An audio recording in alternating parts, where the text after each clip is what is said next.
Assalamualaikum warahmatullahi wabarakatuh. Waalaikumsalam Waalaikumsalam. warahmatullahi wabarakatuh. Kami dari kelompok 5 yang beranggotakan saya sendiri, Ilma Dini Alimni, dengan rekan-rekan saya, Aziza Anisia Subandono, Alfi Ma'ayis, dan Ismi Farhan. Kami akan mempresentasikan PBL proses industri kimia dari industri pulp and paper dengan referensi tugas akhir yang berjudul Pabrik Pulp dari Serat Rami dengan proses asetosel dari Institut Teknologi 10 November, Surabaya. Pabrik pulp ini bekerja secara kontinu dan beroperasi selama 300 hari per tahun dengan kapasitas produksi 92.500 ton per tahun. Proses pembuatan pulp dari serat rami ini dilakukan dengan proses asetosel karena proses ini ramah lingkungan. Pembuatan pulp ini melalui 4 tahapan. Tahap pertama yaitu proses pretreatment, di mana dalam tahap ini terjadi proses pencacahan bahan baku menjadi serpihan. Tahap kedua yaitu proses pemasakan dengan larutan pemasak CH3COOH di dalam pandiadigester. Tahap ketiga adalah tahap pemutihan atau tahap bleaching dengan hidrogen peroksida atau H2O2 dan sodium ditionit atau disebut Na2S2O4 untuk meningkatkan bleakness dan proses pencucian dengan menggunakan air. Tahap keempat yaitu proses post-treatment yang dimana proses ini merupakan tahap terakhir dari pembuatan pulp. Di sini saya akan menjelaskan proses yang pertama, yaitu proses pre-treatment. Nah, pada proses pre-treatment, potongan tanaman rami ditampung pada area open yard pada F111, kemudian diangkut menggunakan belt conveyor pada C112 menuju rotary knife cutter pada C110. Alat ini berfungsi untuk memperkecil ukuran serat rami menjadi chip. Dari rotary knife cutter, chip akan masuk ke alat vibrating screen pada H113, di mana fungsinya yaitu untuk menyeleksi potongan chip sesuai dengan ukuran yang ditentukan, yaitu berukuran 6 mm. Kemudian chip akan diangkut menggunakan bucket elevator pada J114 menuju proses pemasakan. Selanjutnya untuk proses pemasakan akan dijelaskan oleh rekan saya Aziza. Baik, saya Aziza akan menjelaskan mengenai proses pemasakan. Chips yang telah melewati proses pretreatment kemudian dibawa menuju digester R220. Chip dimasak dengan suhu pulping 170 derajat Celcius. Tekanan digester diangkat dari atmosfer sampai 8 atm dan waktu pemasakan 180 menit. Pada proses pemasakan digunakan asam asetat 60% dengan tujuan agar bahan kimia asam asetat 60% yang berasal dari tangki pengenceran asam asetat atau M212 masuk ke pori-pori kapiler chip serat rami. Perbandingan antara bahan baku dengan larutan asam asetat 60% yang digunakan adalah 1:2. Reaksi yang terjadi dalam digester yaitu C10H12O3 plus CH3COH menjadi C10H11O3 min CH3COO plus H2O, yaitu lignin plus asam asetat menjadi asetol ligninat. Setelah pemasakan selesai, pulp yang dihasilkan akan dipompa yaitu menggunakan L321 menuju ke dalam tangki penyimpanan sementara yaitu F222. Dari tangki penyimpanan sementara, selanjutnya pulp dialirkan menggunakan pompa yaitu L231 menuju rotary vacuum filter yaitu H230. Bubur pulp akan menempel di dinding luar silinder. Setelah kuat dari RVF, bubur pulp kemudian dialirkan menuju proses bleaching. Untuk proses bleaching akan dijelaskan oleh teman saya, Ismi Farhan. Baik, selanjutnya itu proses bleaching. Bubur pulp dari proses pemasakan atau dari H230 atau rotary vacuum filter dialirkan menuju bleaching tank hidrogen peroksida atau disimbolkan dengan R310. Larutan hidrogen peroksida ditambah sebanyak 3% dari jumlah total bahan yang masuk. Konsentrasi larutan hidrogen peroksida yaitu 10%, di mana larutan ini berasal dari tangki pengenceran H2O2 atau disimbolkan dengan M311. Fungsi dari tangki M311 ini adalah untuk mengencerkan larutan hidrogen peroksida 35% menjadi hidrogen peroksida 10% berat dengan hidrogen peroksida masuk dari yang dilambangkan dengan segitiga dan air masuk dari aliran 12 atau dari aliran water process. Dengan aliran produk yang langsung diarahkan ke bleaching tank hidrogen peroksida atau disimbolkan dengan R310. Reaktor ini berfungsi untuk meningkatkan brightness atau kecerahan pulp. Nah, untuk temperatur pada proses bleaching ini sebesar 95 derajat Celcius itu diperoleh dari proses yang ada di sini heat exchanger. Dia terjadi karena water process tadi ditambahkan steam dan akan menghasilkan temperatur 95 derajat Celcius tersebut dengan rentang waktu pengencerannya itu selama 2 jam dan pada tekanan 5 bar dengan rentang pH-nya 10,5 hingga 11. Setelah dari proses bleaching tank hidrogen peroksida tadi, pulp itu akan dipompa atau disimbolkan dengan L321 menuju proses pencucian dengan menggunakan alat rotary vacuum filter atau disimbolkan dengan H320. Kek hasil washing tersebut akan dialirkan menuju bleaching tank sodium ditionit atau disimbolkan dengan R330. Larutan itu ditambahkan dengan jumlah total ditambahkan dengan sodium ditionat 1% dari jumlah total bahan yang masuk. Konsentrasi larutan sodium ditionit tersebut yaitu 20%, di mana larutan ini berasal dari tangki pengenceran sodium ditionit atau disimbolkan dengan M331. Untuk prinsip kerja dari tangki M331 ini sama dengan tangki M311, yaitu pengenceran namun dengan bahan sodium ditionit dengan konsentrasi 90% menjadi 20% yang akan dialirkan ke bleaching tank sodium ditionit atau disimbolkan dengan R330. Temperatur pada proses bleaching di tangki 330 ini sama diperoleh dari heat exchanger yang di atasnya, yaitu 80 derajat Celcius dengan rentang waktu selama 15 menit waktu pengenceran dan pada tekanan 5 bar dan rentang pH yang lebih rendah yaitu 5-6. Setelah dari bleaching tank sodium ditionit, pulp akan dipompa atau disimbolkan dengan L341. Kemudian proses pencucian dengan menggunakan alat rotary vacuum filter atau disimbolkan dengan H340. Sama dengan rotary vacuum filter sebelumnya, yaitu terdapat dua produk hasil, yaitu produk utama berupa bubur pulp itu sendiri dan black liquor sebagai produk sampingnya. Untuk bubur pulp yang telah dicuci itu akan menuju tahap post treatment pada tangki X411.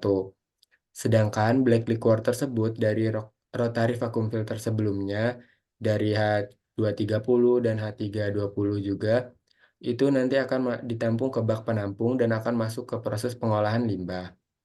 Untuk komponen-komponen yang masuk pada proses bleaching secara keseluruhan meliputi serat, selulosa, hemiselulosa, pektin, lignin sisa, wax, air pada serat, sedangkan cairannya berupa CH3COH sisa, Na2S2O4 sisa, pektin larut, H2O2, wax larut, C10H11O4, NaS, ligninat, NaHSO3, C10H12O4, dan air. Untuk proses selanjutnya akan dijelaskan oleh rekan saya yaitu Alfi. Oke, baik. Saya Alfi. Proses selanjutnya itu ada proses post-treatment. Nah, bubur pulp yang sudah difilter dan dicuci dari black liquornya menggunakan rotary vacuum filter 3, H340 di sini, kemudian disimpan ke dalam tangki pengenceran melalui aliran 23, aliran yang seperti ini. Nah, dalam aliran 23 ini dialirkan ke headbox atau bisa disimbolkan X411 dengan komponen masuknya berupa serat selulosa, hemiselulosa, pektin, lignin sisa, wax, dan air pada serat, serta komponen cairannya itu berupa CH3COOH sisa, Na2SO2O4, pektin larut, H2O2, wax larut, C10H11O4 NaS, asetolignat, NaHSO3, C10H12O4, dan dengan total komponen yang masuk sebesar 443.837,77. Nah, fungsi dari headbox ini atau yang bisa disimbolkan dengan X411 ini adalah untuk mendistribusikan pulp secara merata ke dalam wire section. Nah, wire section itu yang ada di sini, atau bisa disimbolkan dengan H4112, dengan kecepatan alir roll-nya, yaitu 1,5 feet per second, dan kecepatan putar roll-nya itu sebesar 30 rpm yang ada di headbox tersebut. Kemudian dari headbox, pulp akan dicetak menjadi lembaran di atas wire section, atau bisa disimbolkan dengan H412. Nah, pada bagian ini, air akan banyak keluar sampai kadar airnya, yaitu sisa 80%. Nah, fungsi dari wire section ini memang untuk membentuk bubur pulp menjadi lembaran kertas. Jadi seperti airnya itu dipres habis, agar nanti pada produk itu sisa kadar airnya itu sedikit. Kemudian sisa air yang dipres melalui H412 atau disebut wire section ini masuk ke aliran 24 yang berada di bawah tersebut. Bawah ini. Kemudian air yang sisa tadi dimasukkan ke dalam dry water atau ditampung di bak penampung drain water. Kemudian hasil keluaran dari H412 atau wire section ini masuk ke press part roll atau bisa disimbolkan dengan H413.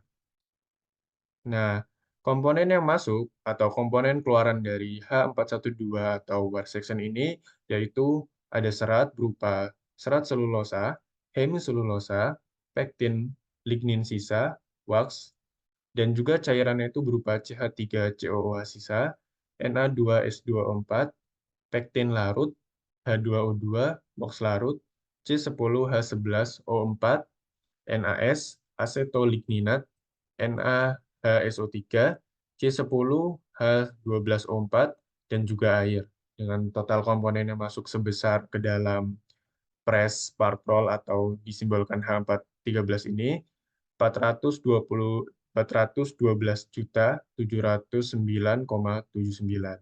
Di mana pada tahap ini, lembaran pulp akan ditekan sampai kadar airnya tinggal 50%. Tadi dari H412 ini kadar airnya itu masih 80%. Kemudian dipres lagi atau dikurangi lagi di tahap H4113 ini menjadi 50%. Nah, ini juga berkaitan dengan fungsi dari press part roll atau disimbolkan dengan H413 ini untuk mengurangi kadar air dari 80% menjadi 50%. Nah, sisa air yang 30%-nya ini akan dialirkan melalui aliran 26 yang ada di sini. Kemudian masuk ke dalam bak penampung drain water, sama seperti aliran 24. Kemudian tahap terakhir yaitu tahap aliran yang ada di 27 atau masuk ke dalam B4110 atau disebut dengan rotary drum dryer ini. Nah, di sini feed yang keluar atau komponen yang keluar dari H413 ini mempunyai suhu sebesar 72,3 derajat Celcius yang berupa komponen seperti tadi, ada serat selulosa, hemiselulosa, pektin, lignin sisa, wax, dan cairannya juga berupa CH3COH sisa, Na2S2O4, pektin larut, H2O2, wax larut, C10H11O4 NaS, asetolignit, NaHSO3, C10H12O4, dan air, dengan total komponen keluaran sebesar 350.453,83. Nah, pulpnya ini akan menuju rotary drum dryer atau B410 untuk dilakukan pengeringan hingga lembaran pulp memiliki kadar air 6%. Jadi dikeluarkan lagi atau dipres lagi airnya hingga total airnya itu sedikit atau menjadi berkurang, bahkan lebih baik itu jangan ada kadar air. Karena itu nanti akan mempengaruhi eh, faktor dari kertas tersebut. Kemudian dari berat pulp yang dibantu oleh steam dengan suhu 225 yang didapat dari sini steamnya. Kemudian steam itu diolah melalui heat exchanger 3 atau bisa disimbolkan dengan E232, kemudian masuk ke eh, B410 atau rotary drum dryer. Nah, steam ini digunakan untuk apa? Steam ini digunakan untuk pemanasan atau pengeringan dari kadar air tersebut. Kemudian eh, steam ini, pengolahan ini nanti akan menyisakan kondensat dengan suhu 225 yang dialirkan melalui aliran 28 ini menuju ke steam kondensat ini. Selanjutnya, dari B410 atau rotary drum dryer ini dialiri ke menuju roll atau bisa disimbolkan X414. Nah, di sini komponen masuk tinggal menyisakan hanya serut selulosa, hemiselulosa, pektin, lignin sisa, wax, dan air. Jadi nggak ada cairan lagi, tapi tinggal cuma serat aja. Dan di sini tuh sudah terbentuk gulungan paper. Dan komponen yang diproduksi itu sebesar 308.333,00. Nah, pada tahap ini selanjutnya tahap akhir atau tahap produksi akhir yang gambar segitiga ini berupa paper, udah berupa kertas, akan disimpan di gudang penyimpanan. Nah, itu sekian dari presentasi kelompok kami. Kurang lebihnya mohon maaf dan terima kasih sudah menyimak sampai habis. Mudah-mudahan ilmu yang kita berikan itu bisa bermanfaat untuk teman-teman semua. Saya akhiri. Wassalamualaikum warahmatullahi wabarakatuh. Waalaikumsalam Waalaikumsalam warahmatullahi warahmatullahi wabarakatuh. wabarakatuh.